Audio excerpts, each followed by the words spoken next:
कधीकधी आपल्याला असं वाटतं सगळं आपल्या विरोधात चाललेलं आहे. मन सतत चिडचिड करतं. छोट्या गोष्टीवर राग येतो.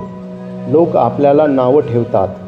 आपल्या मनासारखं काहीच होत नाही आणि मग हळूहळू मन थकायला लागतं.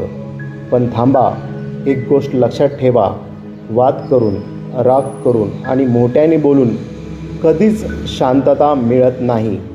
शांतता मिळते ती फक्त शांत राहिल्याने. जर मन खूप डिस्टर्ब असेल तर थोडा वेळ शांत जागेत जाऊन बसा. डोळे बंद करा. खोल श्वास घ्या आणि स्वतःला सांगा, मी शांत होत आहे, मी शांत होत आहे. माझ्या मनात पॉझिटिव्ह विचार येत आहे. मला कुणाशी भांडायचं नाही आहे.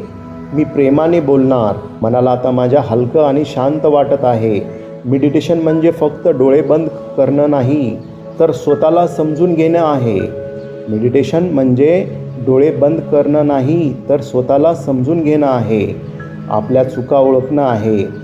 कदाचित लोक चुकीचे नसतील, कदाचित आपणही कुठेतरी चुकत असू. जेव्हा आपण शांतपणे बोलतो तेव्हा नातेसंबंध टिकतात, तर रागाने बोललेल्या शब्दाने अनेकांचे मन दुखवले जातात. काही लोक आपले ऐकणार नाहीत. त्यांचे विचार करण्याची पद्धत वेगळी असू शकते. काही लोक आपलं ऐकणार नाहीत. त्यांची विचार करण्याची पद्धत वेगळी असू शकते. म्हणून प्रत्येक गोष्टीवर प्रतिक्रिया देणं गरजेचं नसतं. कधीकधी शांत राहणं हाच सर्वात मोठं उत्तर असतं. कधीकधी शांत राहणं हाच सर्वात मोठं उत्तर असतं. आपण शांत राहिलो तर मन शांत राहील, कुटुंब शांत राहील. तर आपण शांत राहिल्याने कुटुंब शांत राहील आणि आयुष्यात पॉझिटिव्ह बदल दिसायला लागतील.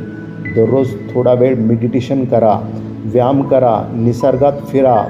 कारण निरोगी शरीर आणि शांत मन हीच खरी संपत्ती आहे. व्यायाम करा, निसर्गात फिरा, दररोज थोडा वेळ मेडिटेशन करा. कारण निरोगी शरीर आणि शांत मन हीच खरी संपत्ती आहे. लक्षात ठेवा, शांत माणूस कधीच कमजोर नसतो.